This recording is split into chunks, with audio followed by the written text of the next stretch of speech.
Bonjour tout le monde. Anouk et moi, ça nous fait plaisir aujourd'hui de vous présenter les résultats préliminaires d'un projet de recherche qu'on mène, d'une revue exploratoire sur la formation et les perceptions des infirmières sur les changements climatiques. Donc, petit plan de la présentation très classique que je vais passer rapidement. Donc, notre planète subit en ce moment des grands bouleversements en lien avec les changements climatiques. La concentration des gaz à effet de serre dans l'atmosphère atteint des sommets qui sont inégalés et ce sont les activités humaines qui sont principalement responsables de cette forte augmentation-là. Selon l'INSPQ, les liens sont clairs et sont démontrés entre les changements climatiques, les risques météorologiques et la santé. Il y a de nombreux problèmes de santé qui résultent de l'exposition aux effets des changements climatiques, notamment, entre autres, en raison de la mauvaise qualité de l'air, du sol, des eaux, des chaleurs intenses ou des inondations. On voit, entre autres, davantage de maladies respiratoires, de maladies vectorielles ou transmises par les animaux, les zoonoses. Ces changements affectent de façon disproportionnée les personnes qui sont les plus vulnérables et les systèmes de soins de santé doivent être prêts à anticiper et se préparer à répondre rapidement aux défis qui sont posés par les impacts des changements climatiques.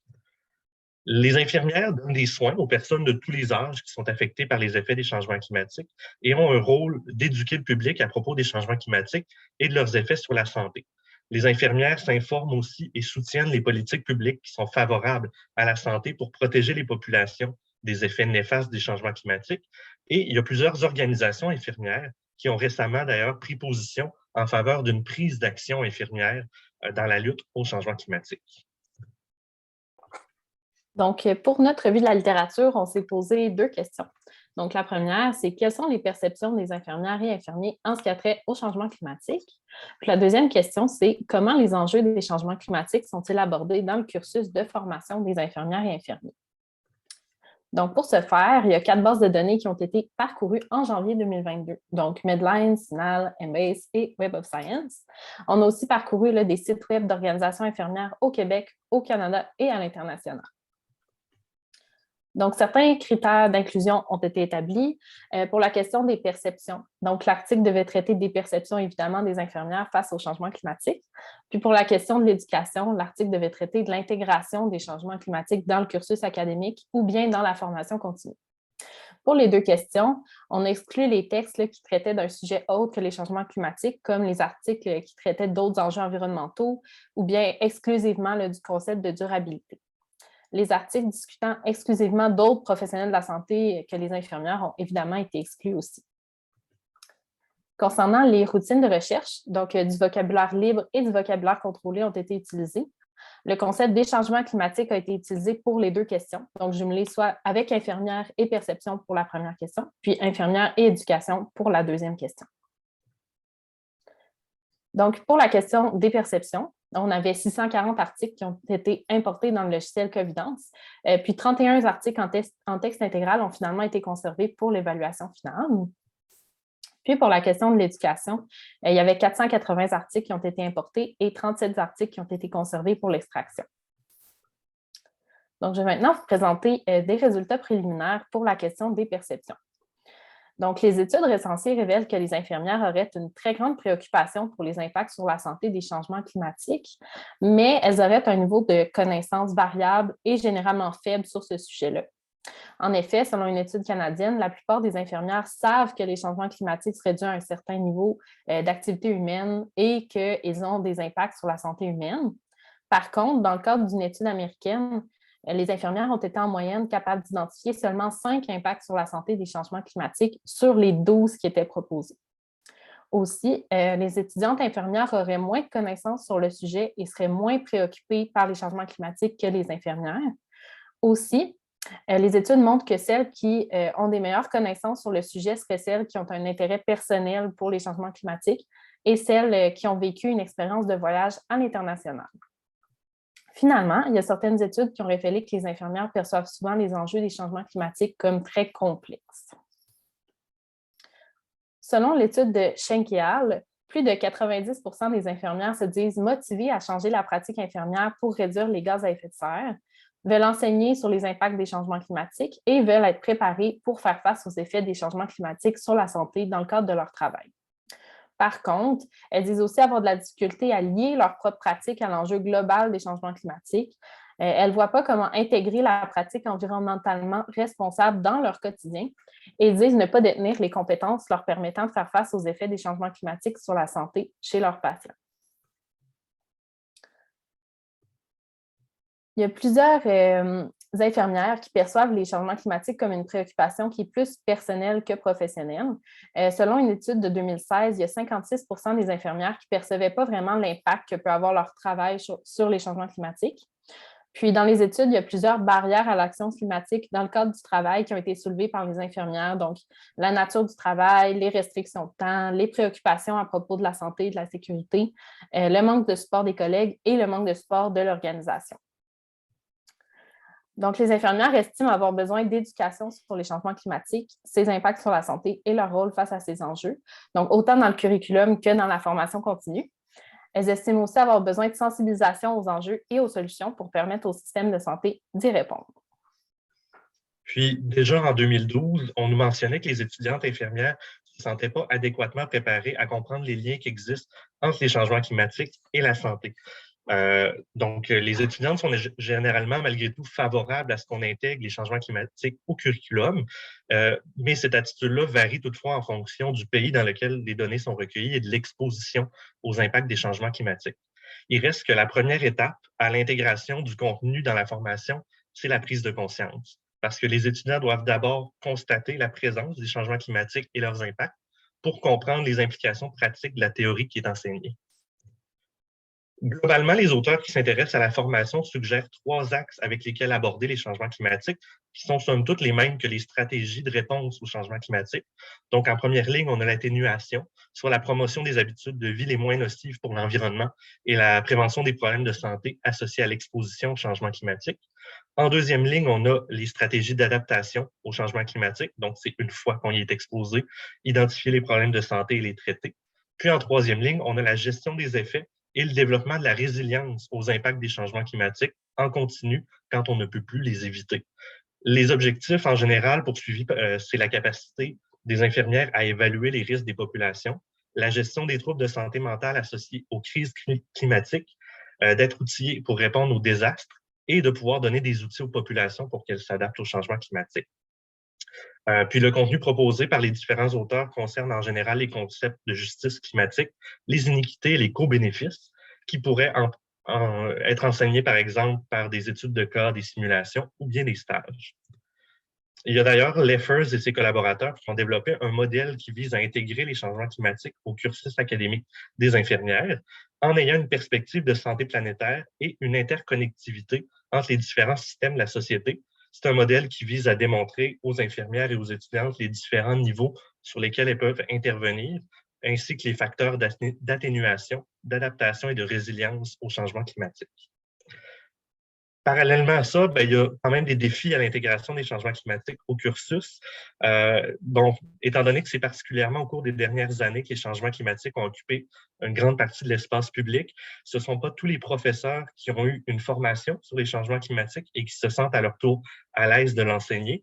Donc, c'est nécessaire de soutenir le personnel enseignant, de leur offrir des outils pédagogiques et des opportunités de formation continue à cet égard. Puis on ne s'étonnera pas non plus si on dit qu'un des freins à l'intégration, c'est que les programmes de sciences infirmières sont déjà très chargés, ce qui obligerait à faire un choix entre les contenus, ce qu'en général, on ne souhaite pas faire.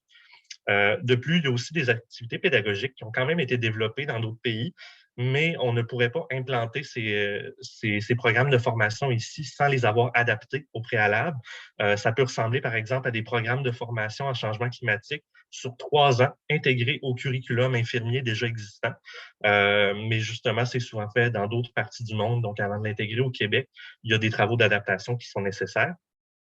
Et finalement, pour ce qui est de l'intégration dans la formation continue, c'est surtout les contraintes de temps et de ressources qui limitent les opportunités des infirmières, en plus de noter un faible engagement de leur part à se former en changement climatique et en santé durable. Il y a quelques limites, évidemment. On n'a probablement pas réussi à trouver tous les articles pertinents, entre autres parce qu'on a ciblé changement climatique et non durabilité. Et on n'a pas exploré non plus tous les établissements de santé, à savoir s'il y avait des formations continues locales qui permettaient d'offrir la formation aux infirmières. Puis, étant donné que c'est un sujet d'actualité, il y a des articles publiés constamment depuis notre revue de la littérature. Donc, en conclusion, malgré tous les défis qui ont été mentionnés, il y a quand même de l'espoir. Les résultats préliminaires sont quand même encourageants pour contribuer à l'inclusion des changements climatiques dans la formation infirmière. Ça ouvre aussi la porte à davantage de recherches sur le sujet pour que les infirmières soient mieux équipées à prendre leur plein rôle de leadership dans la lutte au changement climatique et de contribuer à améliorer la santé de toutes les populations aujourd'hui et demain, évidemment. Voilà, donc petit tour des nombreuses références. Donc, merci beaucoup de nous avoir écoutés et je vais arrêter le partage d'écran. Merci beaucoup à tous les deux. Donc, c'était vraiment très, très intéressant et peu commun comme sujet. Donc, excusez-moi, j'ai un chat. Donc, que ça arrive encore. Merci beaucoup pour la présentation. Je me demandais, en fait, vous parliez beaucoup de formation continue, de formation initiale, etc. Je sais que tous les deux, vous êtes à l'Université Laval. Est-ce que vous avez déjà tenté de faire des représentations justement auprès des décanats de la faculté de l'Université Laval pour tenter d'intégrer ça dans les cursus, que ce soit le premier cycle ou cycle supérieur ou formation continue? Est-ce que c'est quelque chose que vous prévoyez faire? Est-ce que, Anouk, tu veux que je te laisse un peu parler ce qui est déjà fait, ce à quoi on a pu contribuer peut-être un petit peu? Oui, bien, en fait, c'est tout le développement durable, en santé durable, santé environnementale, c'est quelque chose qui se développe lentement mais sûrement. Surtout cette année, ça a bougé beaucoup à la faculté, là, à l'Université Laval. Entre autres, là, il y a un nouveau cours qui va être mis au programme à l'automne, là, qui est santé durable et changement climatique, avec un nouveau professeur, là, Tierno Diallo, d'ailleurs, avec qui on fait cette revue de la littérature-là. Donc, ça va permettre aux étudiants, autant en sciences infirmières qu'en santé publique, d'aller se former sur ce sujet-là. On a aussi fait des activités là, dans le cadre d'une campagne qui s'appelle Climat Santé Action, donc qui est en partenariat avec des étudiants en santé, en médecine, en pharmacie, en travail social. Puis, on a organisé là, différents panels, des activités, tout ça. Donc, qui étaient en ligne, mais probablement que l'année prochaine, il va y avoir des activités en présentiel aussi. Donc, pour sensibiliser là, la communauté universitaire, autant étudiants que les professeurs, les enseignants, à la question des enjeux climatiques, là, puis les effets sur la santé. Donc, ça a bougé beaucoup. Puis, c'est le fun que ça commence à se parler plus, là. Ah, ben, c'est des belles réalisations. Merci beaucoup. On irait avec une seconde question qui provient de Frédéric. Donc, à toi la parole. Oui, merci. Bien, premièrement, félicitations pour votre présentation. Je trouve que c'est un super beau sujet, surtout dans le contexte actuel avec la pandémie. Tu sais, on sait qu'il y a eu l'impact désastreux des masques et tout, mais on dirait que je n'arrive pas à faire des liens concrets entre ma pratique infirmière, puis, par exemple, la durabilité ou préserver l'environnement. Y a-t-il des pistes vite fait comme ça qui vous ont saisi dans votre recension de la littérature? Je te dirais que c'est ressorti. En effet, tu n'es pas la seule personne à qui ça arrive. La majorité des infirmières ont de la difficulté à comprendre quel peut être ce lien-là, autant dans la vie personnelle que professionnelle. Puis souvent, le premier élément, ou en tout cas celui qui est le plus concret pour accrocher les infirmières, c'est la gestion des déchets médicaux. Je veux dire, parmi les infirmières n'a jamais changé un pansement complexe avec du matériel à pu finir? Là, tu parles des masques aussi qui ont été utilisés en quantité phénoménale dans les 2 dernières années. Donc, déjà, de comprendre un petit peu qu'est-ce que nous, on produit comme déchets en tant qu'infirmier, infirmière, puis juste d'avoir des rafraîchissements sur qu'est-ce qui va dans un biorisque, qu'est-ce qui va dans une poubelle standard, puis de comprendre qu'il y a peut-être certaines façons de faire pour garder notre technique adéquate, notre asepsie, mais malgré tout, essayer d'utiliser un petit peu moins. On peut comprendre que si chacun fait sa part, au final, il y aura une quantité moindre de déchets, puis que chaque infirmière peut faire sa part, puis contaminer ses collègues aussi. Ça revient souvent dans la littérature aussi des leaders verts dans les équipes de soins qui vont être cette personne-là qui va être un peu plus craquée que les autres pour motiver à faire des changements dans l'équipe. Donc, c'est pas facile parce que le système roule tellement vite, mais c'est en faisant chacun des petits gestes comme ça qu'au final, on finit par éliminer une certaine production de gaz à effet de serre ou en tout cas, on contribue au verdissement des systèmes de santé. Merci beaucoup. On aurait le temps pour une dernière question. Donc, Charles, à toi la parole. Oui, merci. Merci pour la présentation. Évidemment, un sujet très, très d'actualité. Je me demandais, c'était assez pointu comme question, mais ça m'y a fait penser là, en lien avec la formation là, sur les changements climatiques, l'inclusion de ces contenus-là dans la formation. Je sais que la SESI ont, eux, des lignes directrices, mais plus en lien avec la transmission des maladies vectorielles liées à la variabilité climatique. Je me demandais si ces lignes directrices-là, ou en tout cas les recommandations qui en découlent, font partie des programmes d'agrément des universités, des écoles de sciences infirmières. Et si oui, donc, est-ce que c'est comme une stratégie, là, si on veut, pour implanter davantage ces contenus-là, de passer par les programmes d'agrément de la SESI pour les universités qui y ont recours? Ou qu'est-ce que vous en pensez, en fait? Est-ce que c'est ressorti dans dans votre revue de la littérature? Bien, je te dirais qu'il y a encore relativement peu d'organismes d'accréditation de programmes qui ont mis un accent important sur les changements climatiques, mais au sens large. Oui, les maladies vectorielles, tout ça, ça fait quand même... C'est une des voies qui est le plus souvent abordée.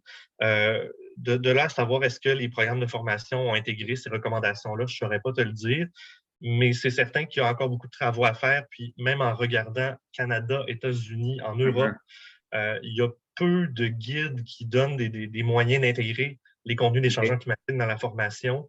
Puis encore là, comme on le disait, les profs ne sont pas formés. Fait que, il y a quand même plusieurs niveaux à travailler avant de se rendre aux infirmières, mais si ça pousse un petit peu de la base aussi, puis que ça pousse d'en haut, je pense qu'à un moment donné, les deux vont pouvoir se retrouver, puis c'est là que les programmes vont se transformer au fil des années. Ça ne se fait pas en une session, malheureusement. Super, merci.